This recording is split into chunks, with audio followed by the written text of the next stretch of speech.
You mentioned RFK Jr. there. I think is a really interesting voice that's been added to this space. And, MAHA, Make America Healthy Again. And if we face a lot of challenges, no doubt. But one of the bigger, what seems to me like a real existential threat is that our health is in rapid decline.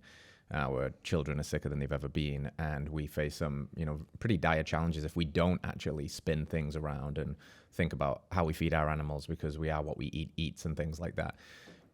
Just high level view of the whole sphere. You've been in this game for a long time, going back 20 years now to the OG paleo space, and now trying to convince people to put pig fat on their face. How different do you feel the landscape is, the temperature check now, just holistically speaking, when it comes to this health conversation and people like RFK stepping up and putting this on a global stage? I'm incredibly encouraged.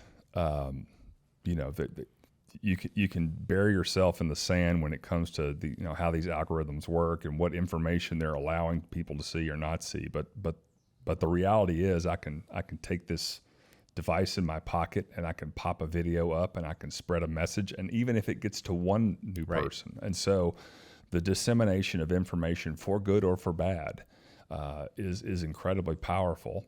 I'm highly encouraged. I was joking with somebody the other day. The last 4 years has been kind of nuts. I think a little bit, just a little crazy. But just throwing it out there.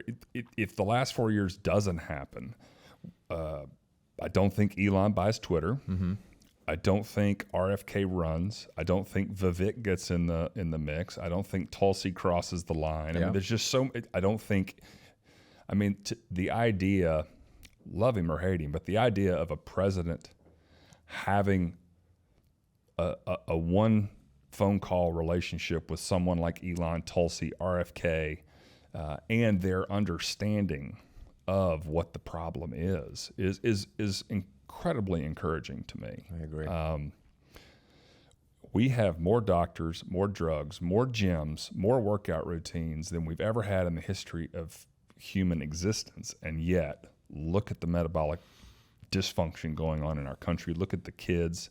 I live in a small town in East Tennessee, similar, not too far from you, which we gotta get a visit on the schedule for sure for Tennessee. But small town, not a lot of stores, so I end up in Walmart every now and then for various items, and it hurts my soul to see not only the adults but the kids walking around, and they're just so broken. And so I think we have a real opportunity ahead of us. We'll see. It's very well said, and I feel something's happening, subtly, and it's gaining momentum, and I couldn't be happier to be behind it, trying to blow some smoke up that pig's butt. Let's go. So, all right, friends, thanks for tuning in to another episode of Radical Health Radio. We got a fresh new podcast for you every Wednesday. If you enjoyed the show, consider liking, subscribing, reviewing, and rating us on your podcast platform. It helps to spread this message of radical health. We'll see you next week.